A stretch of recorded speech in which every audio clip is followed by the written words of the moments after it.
Ohio State, Indiana, Big Ten championship game. Whomst amongst us didn't see that coming 2 years ago. Saturday night, 8 Eastern, 7 Central on Fox. This game happened last year.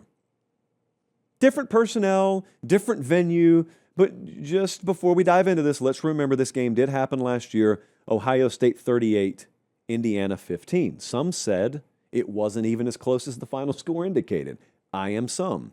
The difference is, well, one of the differences is this Indiana team is a legit number 2 team in the country. We're going to show the JP poll later, which is just a power rating. They're number 2. So, I can't believe Indiana has become this good. I cannot believe it. So regardless of the outcome this Saturday, hats off. But I will say, if they only manage 68 yards passing again, I think the result may look the same.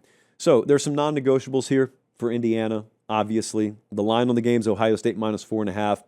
Fernando Mendoza's right up there as a favorite or a co-favorite in the Heisman odds right now, depending on where you look. So their challenge is they've got to scale their passing game against the number 1 pass defense in the country. It's non-negotiable. All right, I mean, if they're getting throttled down on that front, Ohio State just gets to kind of mess around and know that 24 points will probably be plenty good enough. So they've got to scale those passing numbers. Now, they have faced 2 top 10 passing defenses so far this year. One of them was Oregon. Mendoza was 20 of 31 for 215, 1 touchdown, 1 interception. The other one was Iowa.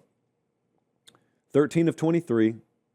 Against Oregon, he was 20 of 31. Against Iowa, he was 13 of 23, 233, 2 touchdowns, 1 pick. Candidly, I think he needs better numbers than either one of those games to beat Ohio State, unless there's a really, really big turnover differential in this game. But that's not the fun part. I kind of skimmed over that because that's not the fun matchup. The fun matchup is how much can Indiana run the ball? How successfully can they run the ball? This is not a dominant ground game, but they're pretty good at running the ball. Ohio State's got the number 4 run defense in the country. All right, so if I tell you that one side's not dominant anyway doing it, but good, just not dominant, and the other side's top 5, normally you think to yourself, well, I mean, give me Ohio State all day. And it may work out that way.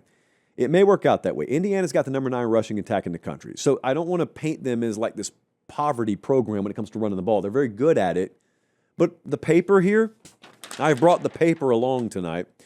I'll pop it. Why not? Immunity. It says Ohio State has a discernible advantage here. Here's the one thing to watch.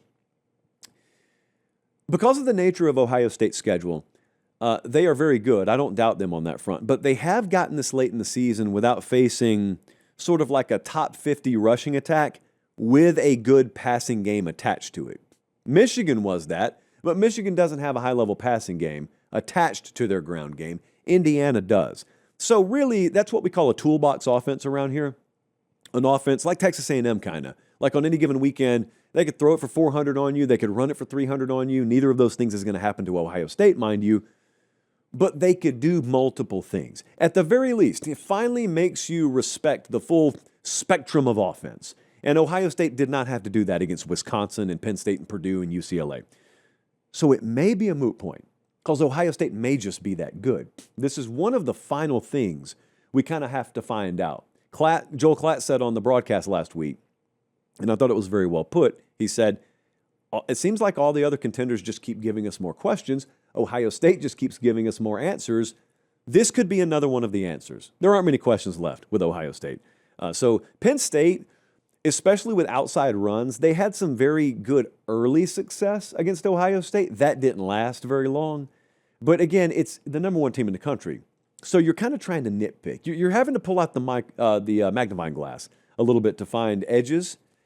But it sounds like I'm talking about Indiana as a 3-touchdown dog. I'm not. They're a 4.5-point dog. If they were to win the game, that's probably one thing they've figured out. Hey, guys, do me one favor. Check and see if you're subscribed to the channel. If you are, great. If you're not, it's that easy. It's free. It doesn't cost you anything. It doesn't sign you up for anything. It just helps us do the show this way forever. All right, back to the clip. The other thing is maybe they have figured out a way to have an answer for Ohio State's explosives. Because if you don't, then the rest of this stuff, you might as well just fast forward through. You can, here's what's so frustrating about playing Ohio State. You can control the tempo in the game. You could tilt the field with special teams, have great starting field position versus terrible for them. You could run the ball pretty successfully. You could have good success on third down. All that could be happening.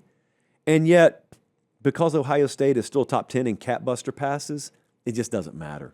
Because they got so many guys that could break the game on you. Jeremiah Smith, not the least among them. But then all of a sudden you got Carnell Tate doing it. I mean, they got tight ends that are better than a lot of receivers out there. And if they're doing those things, it doesn't really matter. You worked so hard to create this game script, and they just pop one for 70 on you. And you're like, man, we worked so hard. And look how easy they just made it. Can't let that happen. It is a test of Will's game. Not guys named Will, mind you, but that Indiana at Oregon game kind of did something to us. Like you thought about Indiana one way before that day, and you were forced to think about them a different way after that. I know I did.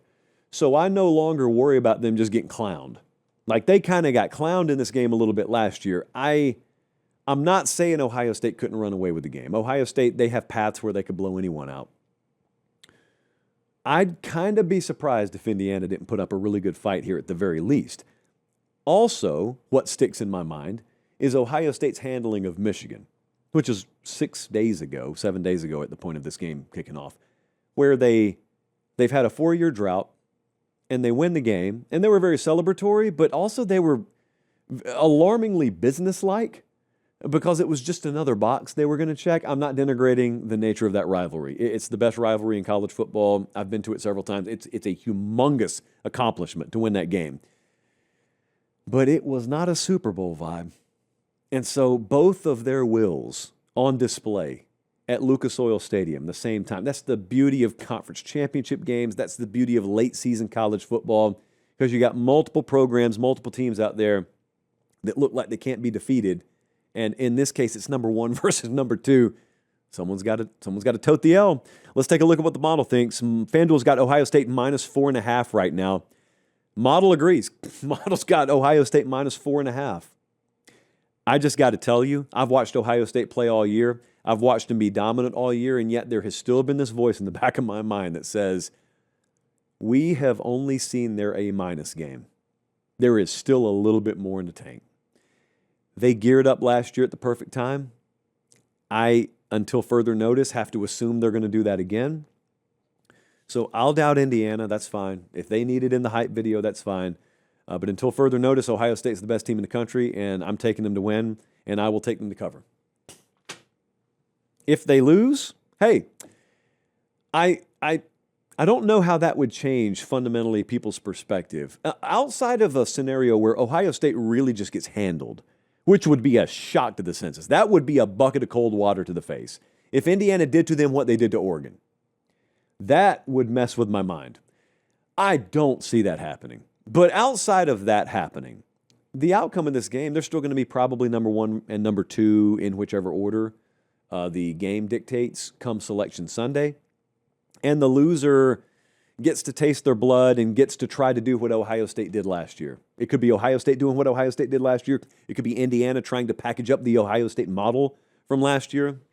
So, yeah,